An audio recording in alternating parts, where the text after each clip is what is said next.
Hi, ഈ വരുന്ന November 1 Keralam ഒരു ചരിത്ര നേട്ടം കൈവരിക്കുകയാണ്. ഇന്ത്യയിൽ ആദ്യമായി അതിദാരിദ്ര്യ നിർമ്മാർജ്ജനം ചെയ്ത സംസ്ഥാനമായി കേരളം മാറുകയാണ്. ദാരിദ്ര്യമില്ലാത്ത സംസ്ഥാനമോ? ഇതൊക്കെ നടക്കുന്ന കാര്യമാണോ എന്ന് ആശങ്കപ്പെട്ടവരുണ്ട്. എന്നാൽ നമ്മൾ അത് നേടിയിരിക്കുന്നു.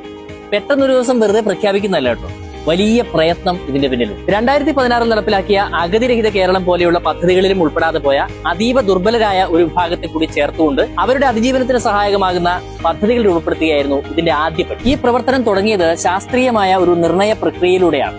ഭക്ഷണം, അടിസ്ഥാന വരുമാനം, ആരോഗ്യസ്ഥിതി, സുരക്ഷിതമായ വാസസ്ഥലം എന്നീ 4 പ്രധാന ഘടകങ്ങളെ അടിസ്ഥാനമാക്കിയാണ് അതിദാരിദ്ര്യം നിർണയിച്ചത്. ജനകീയ പങ്കാളിത്തത്തോടെ കുടുംബശ്രീ, അയൽക്കൂട്ടം പ്രവർത്തകരും സാമൂഹിക സംഘടനാ പ്രവർത്തകരും ചേർന്ന് ഗൃഹസന്ദർശനം നടത്തി. പ്രത്യേക മൊബൈൽ ആപ്ലിക്കേഷൻ വഴി കൃത്യമായ വിവരശേഖരണം പൂർത്തിയാക്കി. 2021 ജൂലൈ മുതൽ 2022 ജനുവരി വരെയുള്ള ഈ പ്രവർത്തനങ്ങളിലൂടെ 64,006 കുടുംബങ്ങളെയാണ് കേരളം അതിദരിദ്രരായി കണ്ടെത്തിയത്.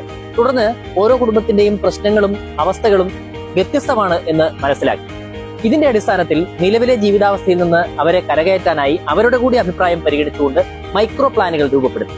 ഇതാണ് ഏറ്റവും നിർണായകമായ ഘട്ടം. അതിവേഗം നടപ്പാക്കിയ ആദ്യ നടപടികളിൽ ഒന്ന് അവകാശം അതിവേഗം എന്ന പദ്ധതിയായിരുന്നു. ഇതിലൂടെ കൈവശാവകാശ രേഖകൾ, പാചകവാതക കണക്ഷനുകൾ, വൈദ്യുതി കണക്ഷൻ തുടങ്ങിയ അർഹമായ അവകാശങ്ങൾ അതിവേഗം ലഭ്യമാക്കി. ഏറ്റവും പ്രധാനമായി വീടില്ലാത്ത 11,340 അതിദരിദ്ര കുടുംബങ്ങളെ കണ്ടെത്തി ലൈഫ് ഭവന പദ്ധതിയിലൂടെ അവർക്ക് വീട് ഉറപ്പാക്കി. വിവിധ സർക്കാർ വകുപ്പുകളുടെ ഏകോപനത്തിലൂടെയായിരുന്നു ഈ പദ്ധതിയുടെ കാര്യക്ഷമമായ നടത്തിപ്പ്.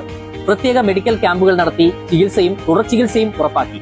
വിദ്യാഭ്യാസം, കൗൺസിലിംഗ്, വൊക്കേഷണൽ ട്രെയിനിങ് എന്നിവ ആവശ്യമുള്ളവർക്ക് അത് നൽകും. അതിദാരിദ്ര്യ നിർമ്മാർജ്ജനം എന്നത് കൂട്ടായ പ്രവർത്തനത്തിലൂടെ മാത്രമേ സാധ്യമാകൂ എന്ന് കേരളം തെളിയിച്ചു. അവസാനത്തെ മനുഷ്യനും ക്ഷേമവും അന്തസ്സുള്ള ജീവിതവും ഉറപ്പാക്കാനുള്ള സംസ്ഥാന സർക്കാരിന്റെ ശ്രമം നവകേരള നിർമ്മിതിയിലേക്കുള്ള സുപ്രധാനമായ ഒരു ചുവടുവെപ്പാണ്.